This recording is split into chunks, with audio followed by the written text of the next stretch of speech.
9 in my 100-day Trusting God experiment. I'm April Yvette. I can't wait to share with you what's come up for me in the last 24 hours.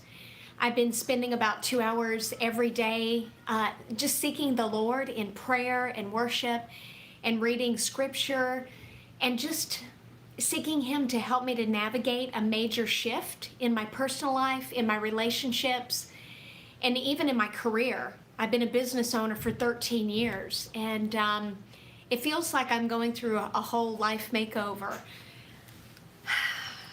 What happened early this morning is I had a dream. And I had a dream that I was on a trip somewhere outside of where I live, like in another state or somewhere else. It was some kind of a conference or some kind of an event.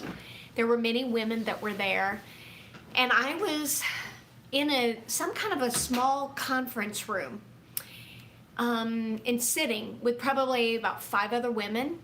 And I remember feeling in that moment that it had been kind of a hectic day.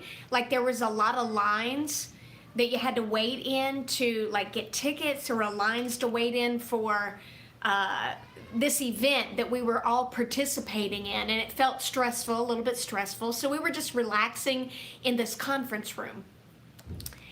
And seated over to my left was Pastor Joel Osteen. I have no idea why he would be in my dream.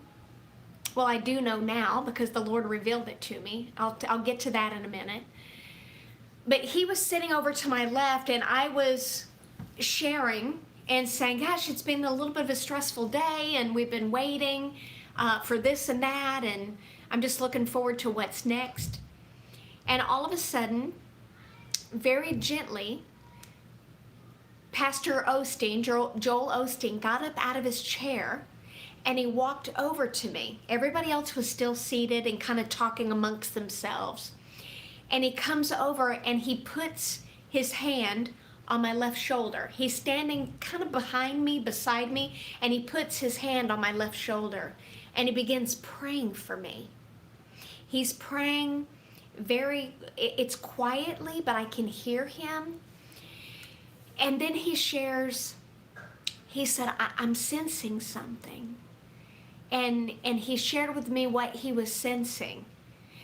And I couldn't remember exactly the exact words that he shared with me in the dream after I woke up. But in the dream, I asked him, I said, well, if you could describe what you're sensing in just one word, what would it be? And he very lovingly and compassionately said, inauthentic. And I was like, oh. And the way he said it was so loving and so compassionate. And pretty soon I woke up. That was the end of the dream. The last thing I remember is we were all getting ready to leave to go into some meeting or to go to the next part of the event or something. And somebody over in the corner said, now remember to be searching, look out for that insurance information that I sent you. Be sure to remember to look out for that. And she was very kind. She just was like a reminder. I'm thinking, okay, I'll take a look and see if I can't find it. And that was it. I woke up. This was this morning, probably around 7 a.m. And I slept in way longer than normal. Normally I'm up pretty early, by at least 6:30, sometimes earlier. So the first thing that I did was I came downstairs and I got a cup of coffee and I sat down and I started praying. And the first thing that I did was I asked the Lord, was there something to this dream? Was this a message you were trying to get to me, Lord? Or was it just a random dream that was just an odd dream? And the Lord revealed to me exactly what the dream was about. So much so that I began to just weep. I was crying. It was just a really incredible experience. I'm still processing it. And I just found it pretty profound what he shared with me. And I want to share one more thing that I forgot to add. Joel Osteen said to me in the dream, when I said, what's the one word that would describe, the thing that you're sensing? And when he said inauthentic, he very closely right after that said, well, that means that we need to heal the pain within you, right? And it was so loving and so compassionate that I knew that there was something more. There was something to that. And I've just decided that I'm not going to share everything. I wrote down word for word exactly what the Lord interpreted my dream, exactly everything that happened in that dream and what it meant. And it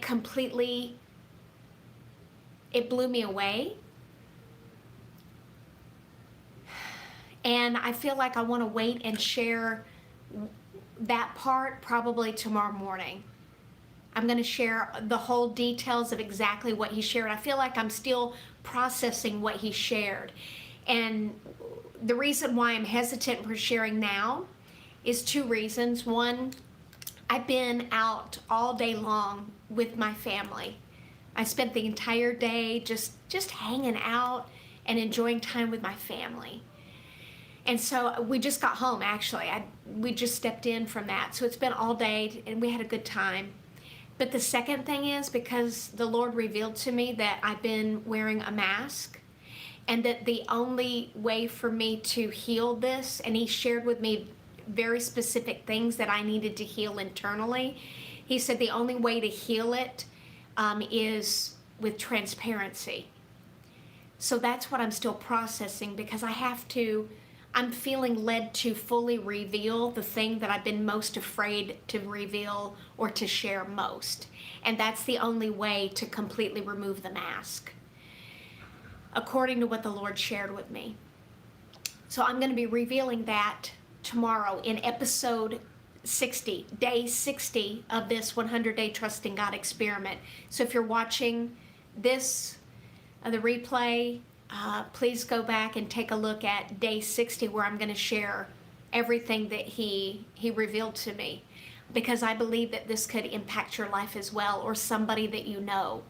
It's that deep and that profound. That's all I have tonight.